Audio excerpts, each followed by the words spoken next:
So welcome back to the last day of the CEoT meetings. I'm Dr. John Kabashigawa. This session will be the OPTN Modernization and Emerging Policy Issues. On the stage here, we have Bill Applegate, who is our lobbyist to Congress. He is part of a Pocinelli group. Jonathan Maltzman is on the board of directors. He is our treasurer. And we'll be speaking on all topics on modernization and on emerging policy issues. And you might imagine the emerging policy issues are just about every day that we hear about things at this point in time. So we're going to open up with Bill Applegate just to give us a broad spectrum as to what's happening in terms of science and in terms of what might be affecting the AST. And we know that things are changing on a daily basis, probably on a minute-by-minute basis. Please take whatever you hear with a little grain of salt as well, as things may evolve even further over the course of the morning at this point in time. We will have all of our speakers speak at one after the other. Bill will go first, and then I'll go second with modernization. John Maltzman will talk about NIH. Then we'll open it up for panel discussion. And we'd like to discuss things moving forward at that point in time. And we did have a very interesting webinar yesterday. We'll talk about that too from the OPTN, regarding the OPTN from HRSA. And we'll talk about what actually occurred there. More than likely, many of you may have already been on that webinar, but we'll just rehash what the high points of that meeting was as well. All right, so without further ado, I'll bring up Bill Applegate to talk about the emerging policy issues.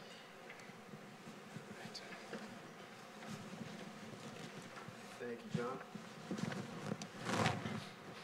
Can you all hear me? As John said, I'm Bill Applegate. I work with the law firm of Pocinelli in Washington, D.C.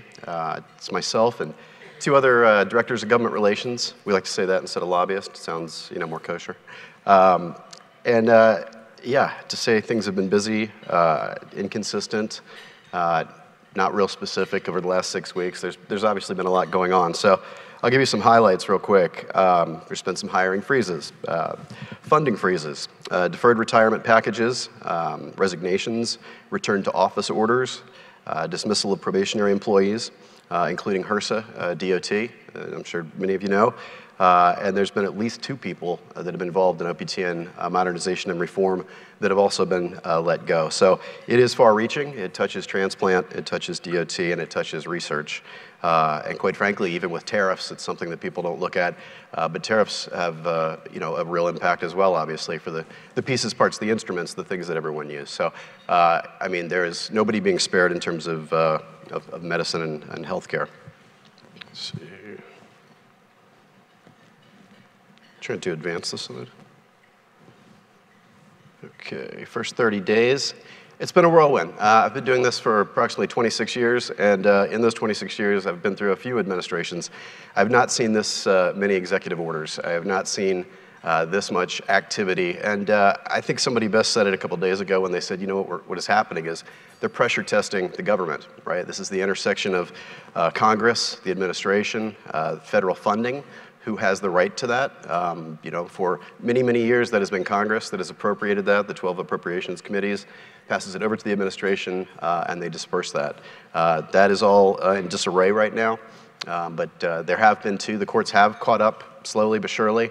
There are injunctions on both of those freezes, but again, it's the law and it's the enforcement of that law. Again, as people have said, the judges can rule on things, but then it's an enforcement issue, and how does that play out?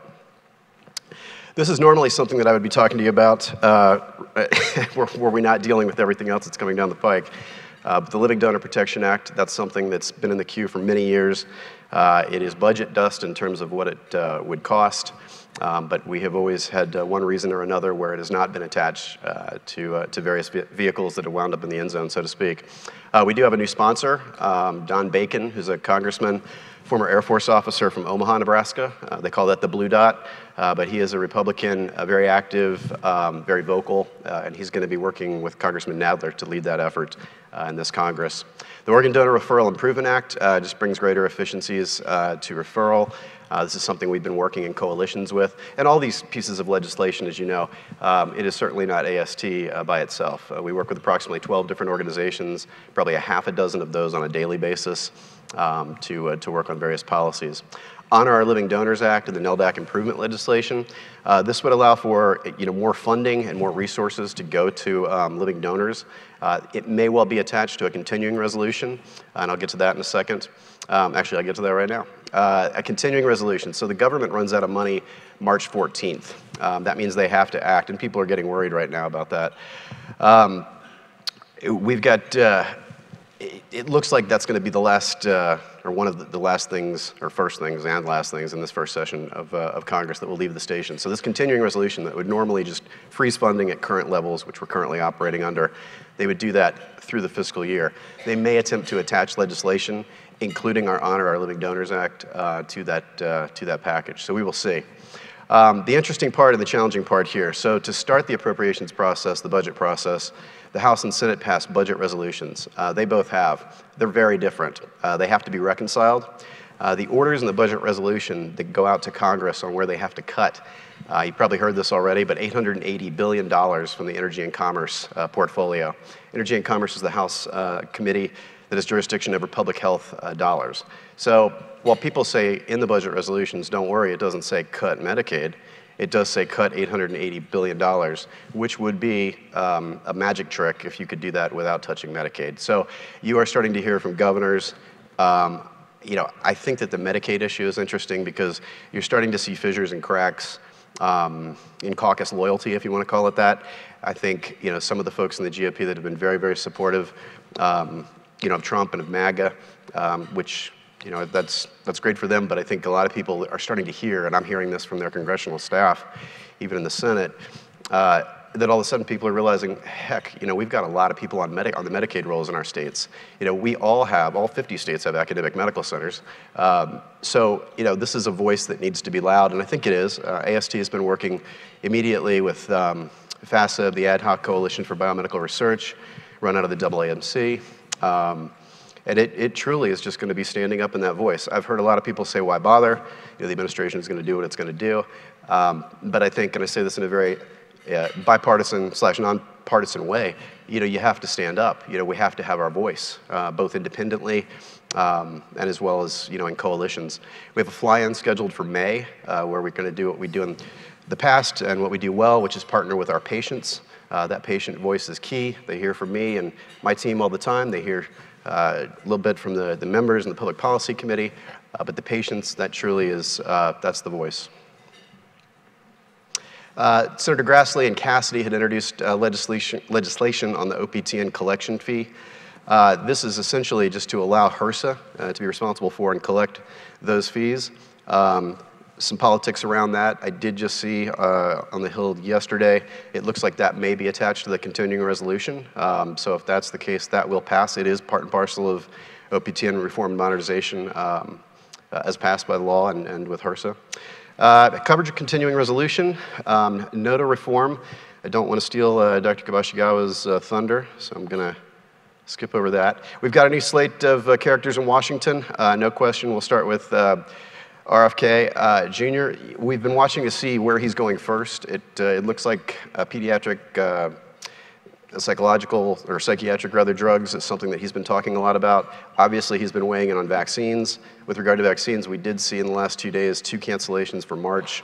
Vaccine meetings, one at CDC and one at FDA. So I can tell you that we do know staff that work with RFK Jr. His chief of staff was handpicked by the Trump administration. He has been outfitted essentially with veterans from the Hill and from the administration of the first administration. So we'll see how that all plays out. AST has been in communication with the Kennedy office. We weighed in directly with both a letter and conversations on the indirect cost cap of 15% and gradually weighing in there. Mahmoud Oz, I'm sure some of you probably know him, I know at least a couple people in the room went to medical school with him, but he is moving through, not receiving as much attention as you might guess with CMS, simply because Kennedy, and I think everybody watching that policy, that's kind of the focus. Tom Ingalls is returning after 4 years off. He was in the first administration and ran HRSA. NIH, we have the director being confirmed. I think opinions vary, obviously, on appointees and nominees, but all of these folks have folks that we know and that work in the offices. So we're just gradually wading in on that count. Makari from the FDA administrator, all of these folks are in place. So one of the things and the reason once they formally take their office, they do get to call the ball a little bit more. So you are seeing some pushback, even from the FBI, saying, wait a minute, you can't direct, my people, this is what we're doing. So you are seeing some pushback. I'm not saying that people are standing up and saying, we're not going to proceed this way, but it is interesting, and politics will continue to make it more interesting. I think I covered a little bit of this, but the cost cap of 15%, we've been working collectively in coalitions, and obviously independently.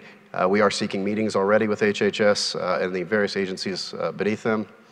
Obviously, we've been very supportive very quickly of legislation that's already been introduced in this Congress, and AAMC ad hoc, mentioned that. And then really just the meeting with the new House and Senate congressional leaders. Many of them we know, I've mentioned this before, but Senator John Thune, somebody we've known for a long time, worked very closely with us. So we've been reaching out to all the leadership and moving forward. I'm trying to stay very optimistic about all of it. I think there's a process, and that process is moving forward, and we're adapting and doing what we can where we can. So thank you very much.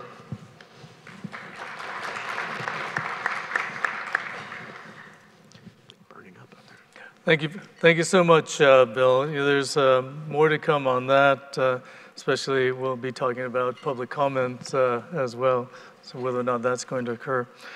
So let me go right into the next area, and that is the, let's see if I just move on. Here we go, to modernization. Okay, thank you so much. So we can move back one slide, please. So let me just open up by saying that originally we had this talk scheduled with Dr. Jamie Locke, who is the appointed as director of the Department of Transplantation. As you know, they started cutting back, and Jamie Locke was dismissed. And so unfortunately, that was not going to occur, that she was going to be here. Even Ray Lynch, who is part of the OPTN HRSA team also, is still there, but is prevented from actually coming here or even communicating with us at this point in time, a moratorium on communications. So at this point in time, we decided that we would still go on to talk about OPTN modernization to keep the society up to date on what is happening at this point in time. So let me get right into it. So the AST has worked diligently from the very beginning to strategically position the society to keep the door open for engaging our government partners and all stakeholders throughout the modernization initiative. Although opinions have varied within the AST membership regarding the appropriate strategies and tactics for addressing OPTN modernization, the Society has stayed on a path of close engagement and collaboration with all parties involved. Now, I'll talk to you more about how we set up our policies and our committees. And so when we talk about policy and approach, these efforts have included countless meetings with members of the U.S. Congress, AST Capitol fly-ins, as Bill has alluded to as well, grassroots initiatives, joint stakeholder communications, and many in-person and virtual meetings with senior HHS and HRSA officials. At the same time, we recognize the significant bipartisan congressional forces involved and continue to implement a three-rail strategy engaging Congress, HRSA, and the community to ensure that the AST voice is clearly and effectively communicated to all key decision makers. This is kind of a busy slide here, but I thought it was important to talk about AST's actions and advocacy efforts. First of all, we do have and have put together a OPTN Modernization Task Force. Now, this task force serves as an advisory group to the AST board and created a document outlining key principles that we had given to all the congressional leaders, which has been used in discussions with policymakers. And this is in addition to the Public Policy Committee that we have as well. So this represents over 20 members of the AST that take part in terms of formulating our path and strategy moving forward with the OPTN. So it's not just the executive committee of the board. It is a board in addition to all these groups as well within the AST. We have had Capitol Hill engagement. Our team has actively discussed these principles with congressional offices, many of whom were actually unaware of the OPTN modernization efforts. So we did spread the word at that point in time. From the AST viewpoint, we have the Public Policy Forum. And this is a forum we actually emailed AST members in June of last year describing the discussions about OPTN modernization at that time. And we welcomed, input from membership. And we do have this AST Public Policy Forum to share your thoughts. So please send us your thoughts via this forum as well. It really helps us to identify what areas we need to perhaps change in strategy as well.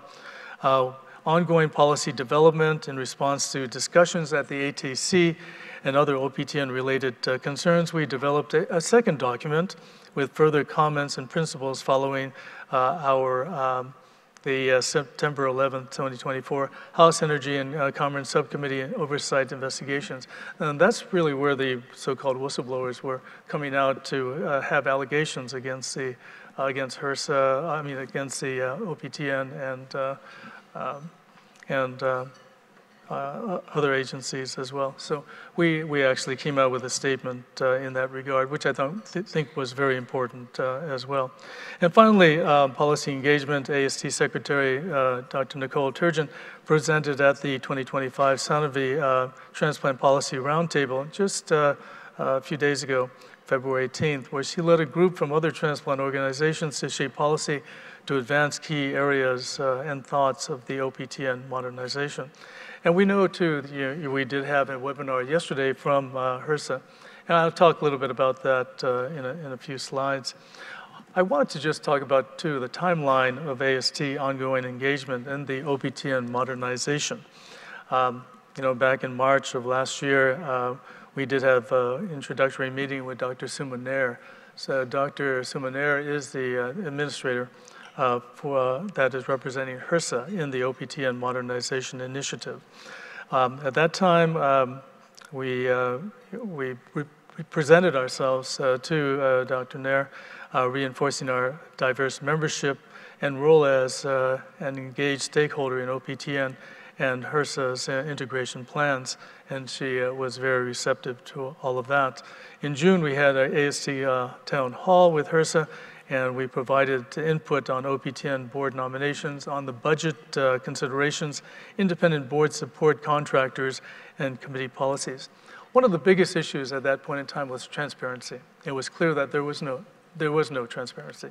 We really didn't know what was ongoing, so we really pushed at that point to truly unlock what the thoughts were at that point in time.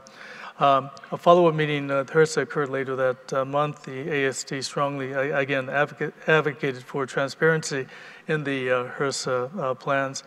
And there were two main issues to shift from a single contractor, meaning UNOS, to multiple contractors handling different aspects of the OPTN mission. You might imagine, how is that going to be done? Who is going to be the oversight here? And where are the monies going to flow? There's many, many, many questions. And second, at that point, it was mentioned that they would be forming a new OPTN board through a special election. You might imagine that too caught many of us by surprise in that light, but again, we persevered through that. Moving on, in July, we had a meeting with the Government Accounting Office, and this was actually a little bit of a surprise to us, but the GAO does have to review all of the initiatives that are out there, and they came to the AST. Why? Because we represent a diverse look into transplantation. And they realized that we did have a great, vast knowledge of what was going on, not only in OPTN, but also in transplantation. So members of the AST Executive Committee met with the GAO to assist in the agency's OPTN report on how transplant providers interacted with the OPTN Modernization Initiative. And so our recommendations and observations were included in the final government report, again, quite reflective of the fact that they came to us as the go-to organization. In October, we had, again, a board, we had a meeting, and this time we talked about board nominations.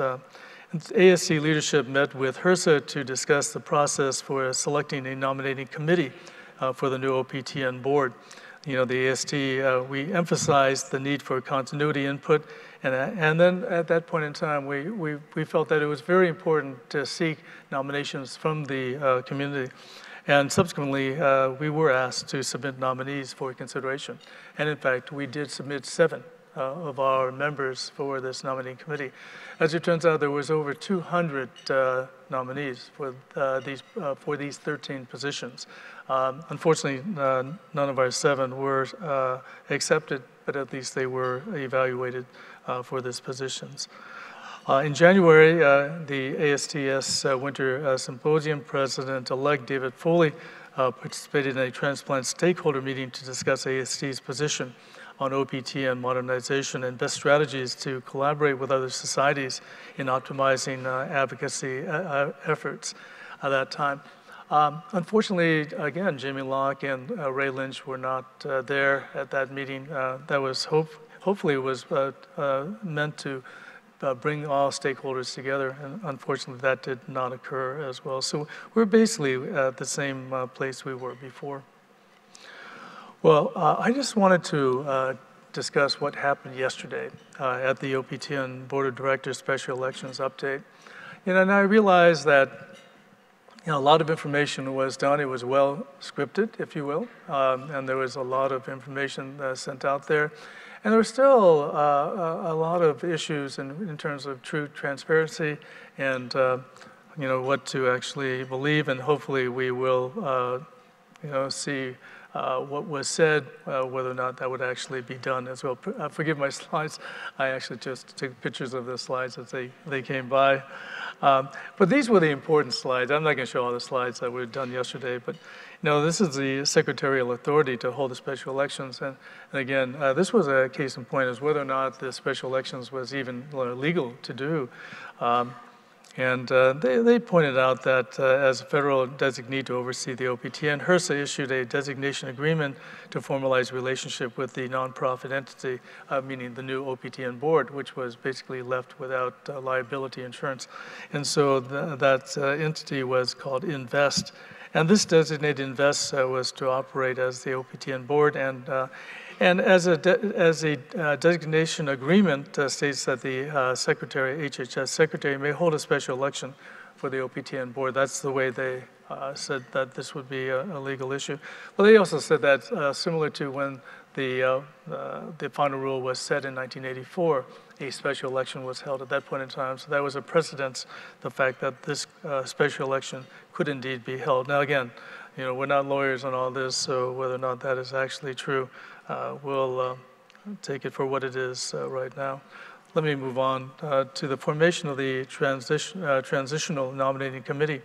So HRSA formed the Transitional Nominating Committee to support the special election process, and they reiterated that this is a temporary and transitional, only created for the special elections, and that the TNC will be dissolved after the special elections.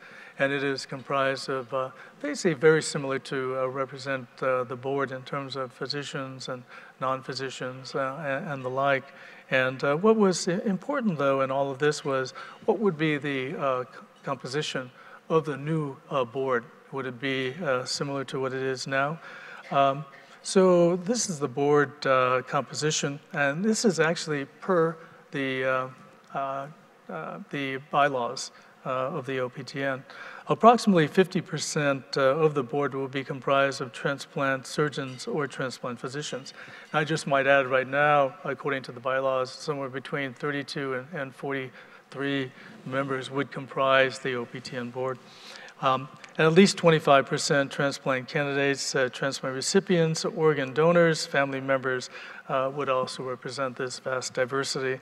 Remainder would be composed of representatives of the OPOs, voluntary health associations, and that means societies. And that was a question, though, too. Currently the AST, has a position, on the board. Now, would that actually change? Would we still have that? And that's a question that that we actually sent over to Dr. Suma Nair. Within 2 hours, I sent an email to Dr. Nair in regard to this specific question as to how the societies would be held in terms of the OPTN position. We'll see, and a number of other questions that I sent to her as well on behalf of the board of directors.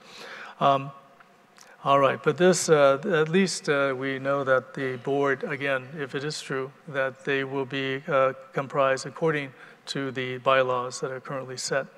So this is the timeline for the special elections, March and early May.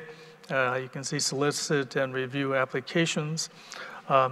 And we are ready for that too. In March, we'll be sending out a note to the entire membership, for people, urge people who have qualifications. And I'll talk about that in a minute in terms of exclusion criteria. In May, finalize and share a slate of board candidates. In May, June, hold special elections and communicate results. And June, July, transition between the current and incoming board. So there will be overlap in that period of time for transfer of knowledge. Again, there's some concerns about that as well. Now, the next slide I think was very important, and that was community feedback and the Transitional Nominating Committee, TNC, determination on selection criteria. The first row is really what was important, and they considered individuals who currently serve on the board, including members who joined the board in July 2024, and that would be a exclusion criteria. And so, as you all know, they excluded anyone who had leadership positions in UNOS for the past 10 years for this, what they called a cooling off period for conflict of interest issues. But interestingly, what they said too, and again, I'm not quite sure about all of this, but after this election, any one of the current board members of these, if you had a position in the last 10 years, you could apply for the next session, the next voting session. Maybe a couple of years from now, I'm sure the new board will be staggered in a sense, but so there will be elections ongoing, of course, as they always do. And if you were a leader within the 10 years, we specifically asked that, yes, you can apply. But again, there are COI criteria, and I'll get into that as well. The rest of this slide just talked about priorities. In other words, they want to encompass the broad range of people within the transplant society and community, and also emphasize that there would be pediatric representation as well. So that was these are all good things to note. It would be a phased process to review applications. Phase 1, review screening criteria. Phase 2, the TNC score applications. 3, TNC conducts interviews, yes, for these positions. And then phase 4, finalize the slate for the OPTN board vote, the vote for the board. There are going to be screening criteria here, and again, a lot of this needs to be vetted. We're not quite sure as to what a lot of these mean. Availability, at least 12 hours per month. Well, I would imagine anybody who applies should have that, but is there something underneath all that as well? Alignment with modernization, commitment to improving patient safety. You can see the rest of that as well. And then the conflict of interest, situations in which a person is in a position to derive personal benefit from the actions or decisions made in their official OPTN capacity. The scoring criteria, the TNC members will score applicants primarily on their experience based on their position in any demonstrated experience in ethics, finance, governance, and/or logistics or operations. So more than just experience that I can see here. What was also very, very important was that the positions would be voted on by categories, not just one slate. And you've seen that. You vote the slate yay or nay, but there actually be choices. And choices amongst organ transplant professionals, individuals with live organ transplant experience, and non-transplant professionals like ethicists and the like. And so that was of interest as well. We're not really specific in terms of what the categories will be, how many positions will be voted on, but it will not be just one slate, where you just say yay or nay. This is the election process. List of nominees and their personal statements will be available for review by voting members 1 week before the special elections is held. The voting members will be the same as always in the previous voting elections. OPTN members will have a choice on different positions specified on the ballot, as I just mentioned as well. Members in each region will vote on choices for their new regional representatives in addition to other positions. Now, this was very important as well. Why? Because currently all of the regions have their representatives that are members of the OPTN board. That will stay intact. And in fact, it was noted that the TNC, Transitional Nominating Committee, would not have any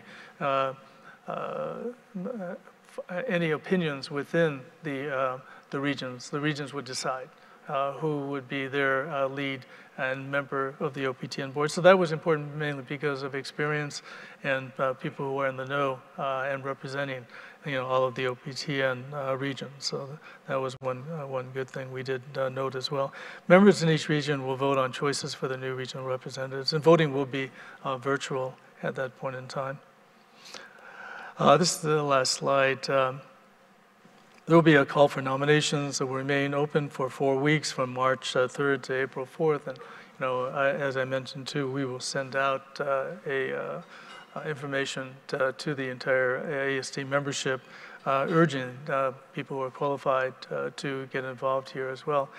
As long as we have members that will become members of the OPTN board, we feel that we will have representation via that person.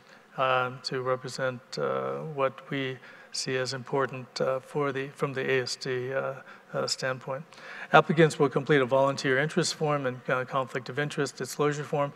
And during the application period, the link for volunteer interest form and COI disclosure form will be available at that website that you see there as well. Again, we'll send this all out, and we'll send nominations to the OPTN board support. So these are all very important issues that are coming up.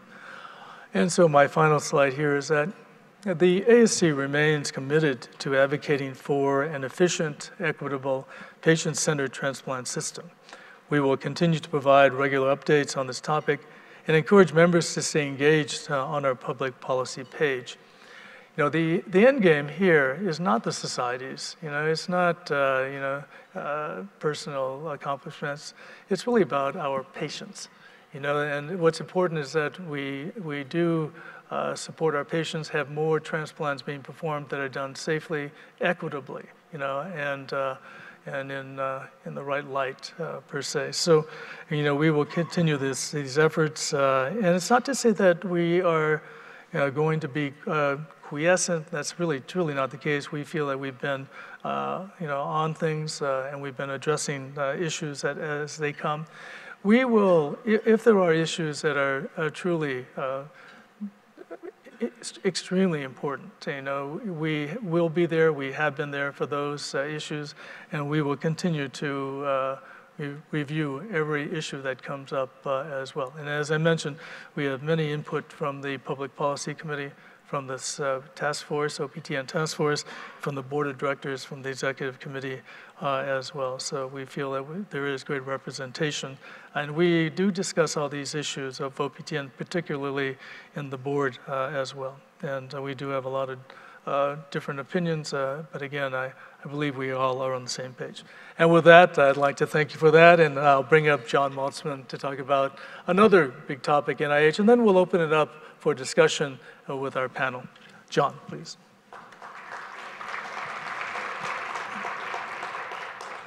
Okay, thanks, John. If you could bring up the next set of slides.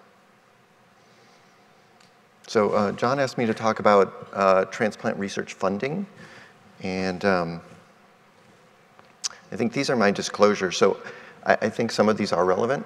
I do have grants from both the NIH and the VA.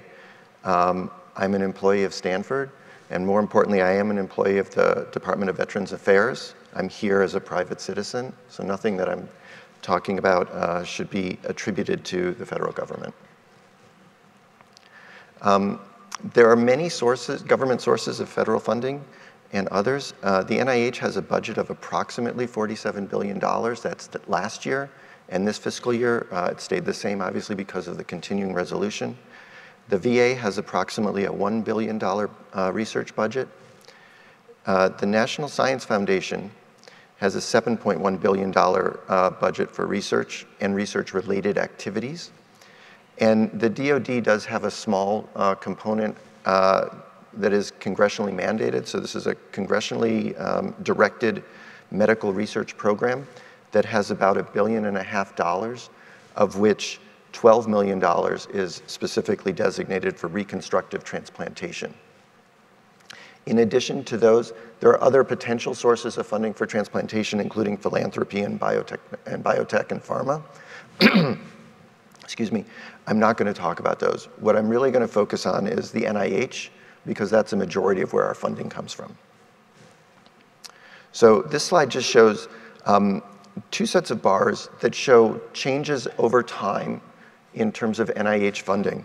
The blue bars represent today's dollars. So you can see that over the last, I guess it's 20 years, 20, 25 years, NIH budgets have increased. The problem is the orange bars or the yellow bars, which are constant dollars. So even though we've seen the budget go up and up and up, the amount of work that it can really fund in constant dollars has remained about the same. I tried to get an idea of how much money is spent on transplantation, and that's really hard. There's this thing called the NIH Reporter. It allows you to put in search terms, but if you put in just transplantation, the majority of the funding comes up through the National Cancer Institute because it's bone marrow transplantation. So what I did was put in solid organ transplantation.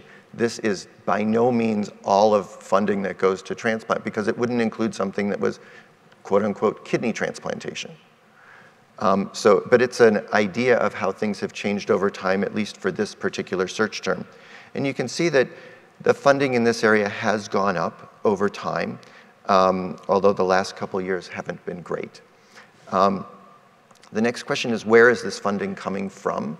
And as you can see, a majority of it is coming from the NIAID, which is the National Institute of Allergy and Infectious Diseases. That's a majority of the funding that we get. Again, this is only for solid organ transplantation, and if we did it differently, the NIDDK might be higher, the NHLBI might be higher up, just depending on the search term that you use. But I think that this gives you an idea that we're getting dollars from across multiple different institutes. So what's the issue? Why am I standing here? Because there are a number of threats to this level of funding.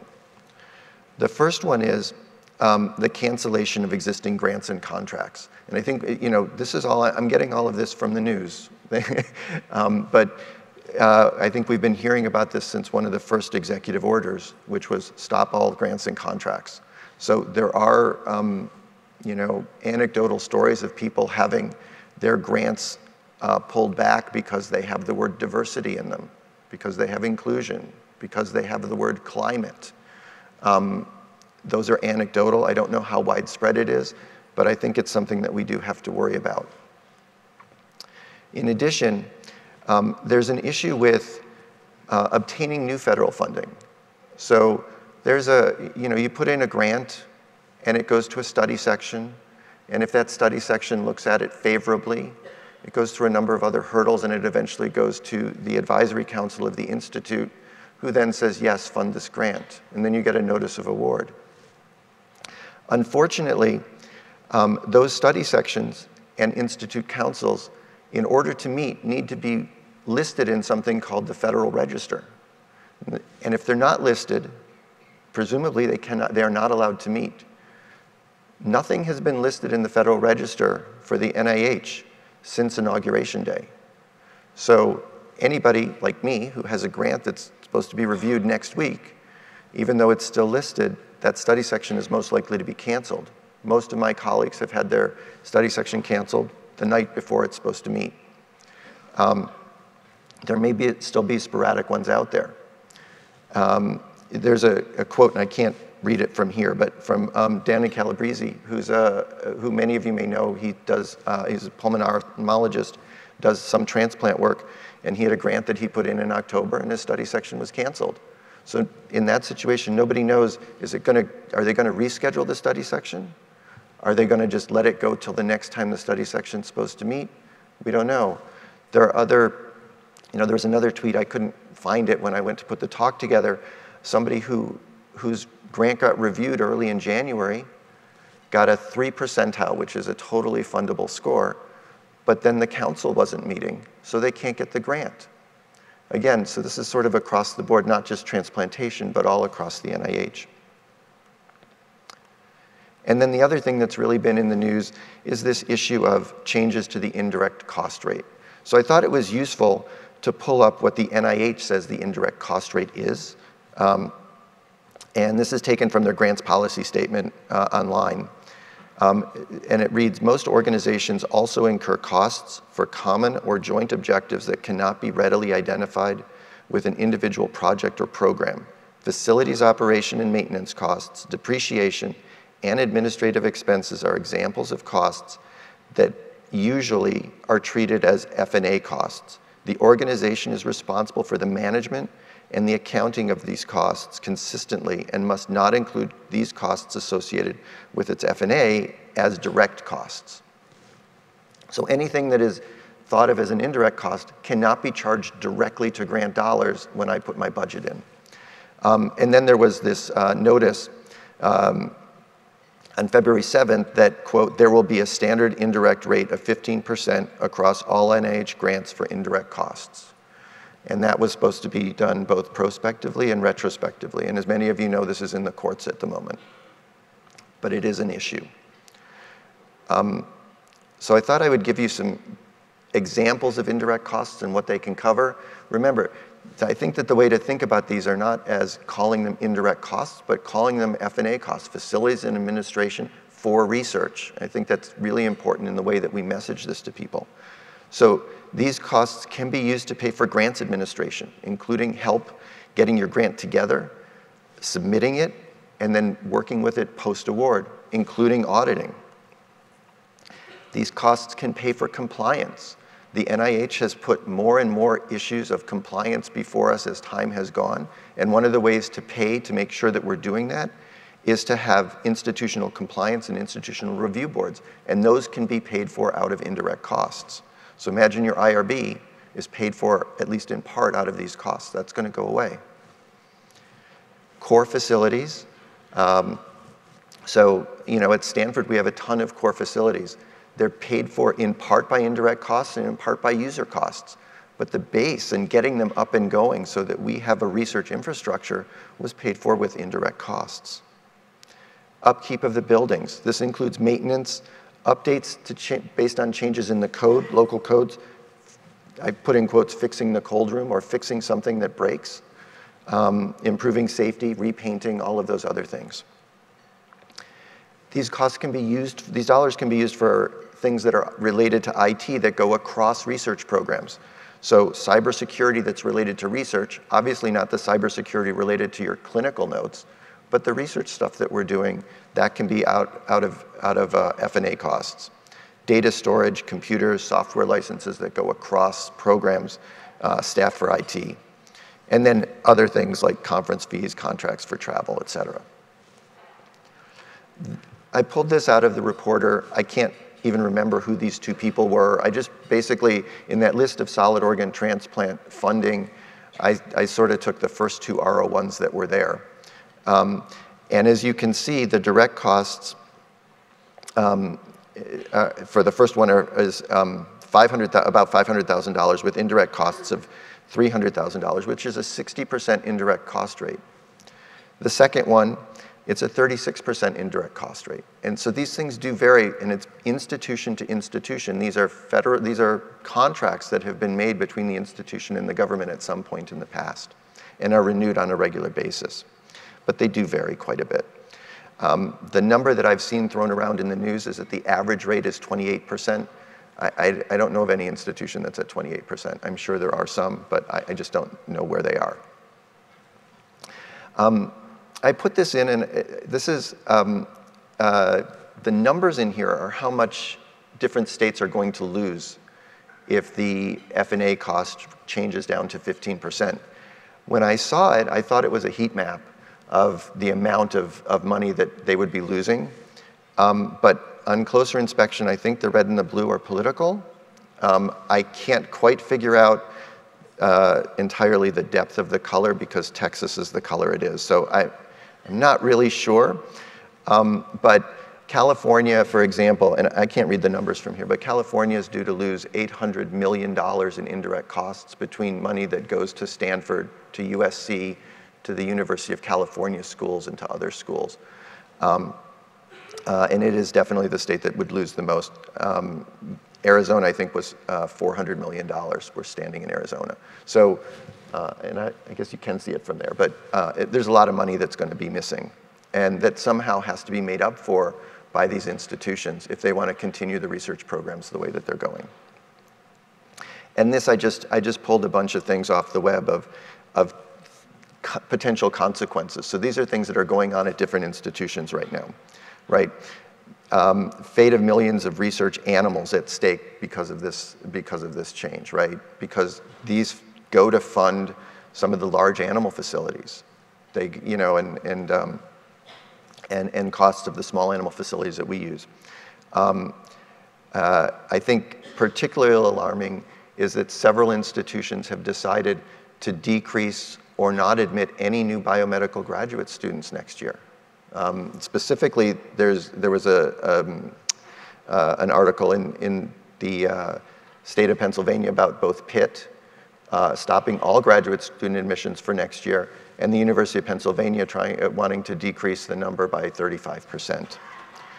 So even though those indirect or F&A costs don't go to fund students in any way, shape, or form, other monies that the school had that would go to pay for them maybe needed to be used elsewhere. And the other part of this is nobody knows what research funding is going to be like next year. So, so institutions are afraid to take in new classes of graduate students. So I think that these are several of the things that are going on. This is an ongoing thing. It changes day by day. I think 2 of these are from the last week. So things to be thinking about. And then I'm going to turn it back to all of you to ask us some questions. Thanks. Thank you so much. You know, the issue of NIH support is so important to our society, mainly because of all the science and the mission of education, and pushing forward the science of medicine for the ASC is so important. As for the last 10 minutes, let's open it up for discussions. You know, we're really looking for ideas as to what we can do for the OPTN, for all of these issues with the emergency policy issues. So please just come to the mic and state your name, where you're from. Hi, good morning, everyone. My name is Lorinda Gray Davis, and I happen to be on the Transitional Nominating Committee. So my question is, how would you all feel about a smaller board? And that's just something that's coming from me personally, because that's something I've been advocating for. I think that when you have a large board of 34 to 42 people, it's kind of hard to make decisions and kind of turn a Titanic that's running into something. So that's my question. I mean, what do you think about what they presented yesterday? Because I want to carry that back to the meetings and just, make sure that they know what the community is saying. Well, first of all, thank you for coming to CEoT. We very much appreciate that, and that it's very important to have the TNC members here to hear the voice of the AST. You know, the number, that's been discussed many times before to have a smaller board. Now, what is that magic number? I don't really know, but it really depends, to me, it depends on the makeup of that board to make sure that we have adequate representation of all aspects of the OPTN itself. So yes, I think there has been a lot of discussion about that. And you're right about maneuvering, about getting things done in a smaller board. I don't think drastically coming down to 10 or 12. No, well, that doesn't seem quite right to represent all aspects of the OPTN. So I think let me see if anyone out there would like to address that issue, come on up to the microphone because we'd like to hear about what certain members feel about that as well. Please. I had another comment in mind, but I'll hold it. I just wanted to respond directly to please do. Lorinda. So Joseph Hillenberg, I'm the father of a 13-year-old heart recipient, and I have served formerly on the OPTN board with a number of people that are in the room as well. So my opinion on board size is the size itself, I think, is an ethereal construct. That's not the important part to me as a pediatric representative. I've struggled. There have been times where I was the only pediatric patient representative on the board. And similarly, at times, that underrepresentation has been true in the provider community.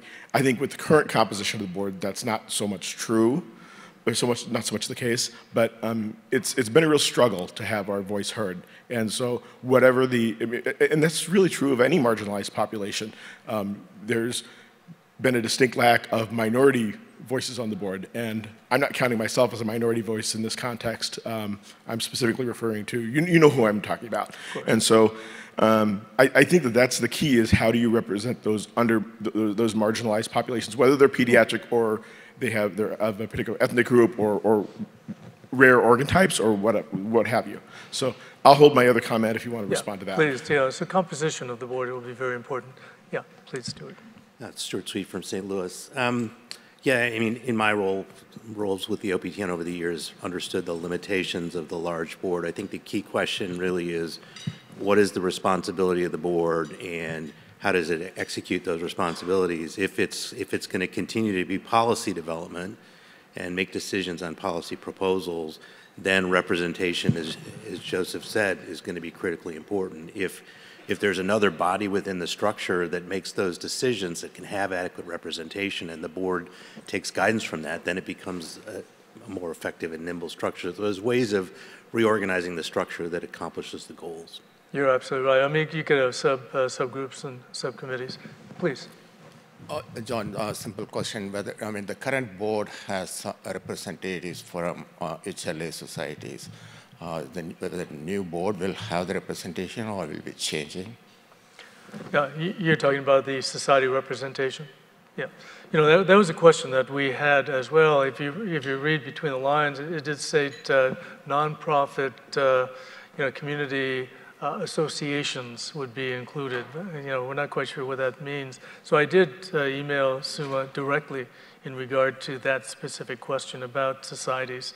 And so hopefully we'll get an answer to that, or I should say clarification of that question as well. I think that was very important. So I hope we've answered some. It's an open question in terms of how big, how small. But I think what was important is composition of the board, and even breaking down to subcommittees, if that is possible. I've never been a member of the OPTN board. I've been a member of the MPSC, so I do know the workings of UNOS per se, but not in terms of the board. Yes, please. Good morning. My name is RJ Briggs. I'm an economist at the RAND Corporation. Very interested in OPTN transition. We're an IDIQ contractor for Domain 1, which is program evaluation and business process redevelopment. We responded to the request for information to HRSA back when modernization was being considered, and in part thinking about this board composition question. And I noted in your presentation that the regions were each sort of electing their own representatives, and they weren't subject to the same kind of screening or oversight, et cetera, as the rest of the slate, and that you were saying that there were kind of sub-slates, like there wasn't just one being put forward. It struck me, and it struck me a while back, that there was this intention, thinking about composition, to have different constituencies represented, but then it seems as if the whole membership votes on this slate regardless of what constituency they're supposed to represent. So is there any intention to have, for example, patient families, donor families, et cetera, be seen as a constituency and put forward and elect their own representative, saying, you know, this is who we want to represent our voice, rather than having the entire membership? Or if there was, you know, some minority subgroup association, et cetera, that was within subcommittee, that was within the OPTN, that said, these are the people that we're considering and we're going to vote on them, and this is the people that we're going to put forward, rather than having the whole membership vote on those. So I don't know if there's any sort of idea to have a similar construction as we do with the regions. The regions get to select their own, but could separate constituencies also elect their own? Thank you. Well, thank you for your comment. You're talking to the wrong people in a sense. I wish I could answer that question. Certainly, they will. What's stipulated in the bylaws is that donor families and representatives from who have received organs will be part of the OPTN. But again, how they are selected, who gets to the board. I mean, that's what the nominating committee is all about. But more to follow, I'm sure, in terms of that those details. Yes, please. Yolanda Becker, Life Gift with Texas. Do we have any idea about how they will define conflict of interest, and if they can differentiate experience versus conflict of interest? It's more of a comment, and if anybody knows the answer to that, it'd be greatly appreciated. That's a very important question, and certainly one could read between the lines, in terms of that excluding, these conflicts, excluding past leaders as well, and that's our concern. And until we actually see that COI form and see exactly what's in there, and we will respond to that as well, because I fear that may indeed be the case, in terms of overly aggressive COI here as well. Yes. Joseph Hillenberg again. I told you I had another comment, and Yolanda actually stole some of my thunder. I was going to specifically ask about that aspect. Especially when it comes to patient representatives. I mean, these are folks who have never earned a dime from OPTN service or from any service, usually, and now they're all of a sudden considered to be conflicted. What does that mean? I agree with that. But specifically also with the exclusion criteria, there was one thing on one of the slides that you took a photo of that referred to alignment with modernization, and that's also, I think, similarly vague. What does that mean? One can be supportive of the concept of modernization and maybe critical of a particular aspect, such as the selection of a particular subcontractor, which in my case has been that's one of my concerns. And so I'm not running for board service again. I've had my fill, so I'm just going to say that. So I'm not applying. I'm just mentioning that this is my concern, that there are people, patient reps or provider reps, who may have chimed in on an aspect. Is that considered criticism of modernization because maybe they were nitpicking one thing? I think that needs to be spelled out, and I don't think it was, Dr. Lynch has really given any guidance there. So I think that is something that I'm asking the AST to ask for clarification regarding. Thank you. Well, thank you for that. We will certainly scrutinize, that COI for all those reasons that all of you have brought up as well. Please. So back to the TNC stuff, we have discussed the fact that different buckets will happen because doctors are going to go into one bucket. We have patients, separated as they have been, I think, in the past. The regionals, counselors and their associates will be voted on. There will be a slate that's contested. You'll have more than one to choose from. The conflicts of interest, we just want to know what's going on, what do you have, but anything that comes back to where you're making any kind of money that is an offshoot of what you're doing in the transplant system that directly correlates, I guess, and you'll be able to see it when it comes up on Monday. You know, those questions is what they want. A conflict of interest that you have may not disqualify you. And so that's what I want to make sure that people understand, that just because there may be something that you think, put it out there, it doesn't mean it's bad. Great, thank you for that. It's reassuring that it's going to be as we believe it hopefully will be. And I will tell you, we've had a lot of conversation. We've had hours and hours of work and conversation trying to make sure that every voice is heard and everyone's at the table in regards to what this looks like in the future. So thank you. Great, thank you so much for that. You know, it's at the top of the hour at this point in time. I'd like to thank my colleagues up here to discuss these issues, and thank you so much for all of you to show up this early session.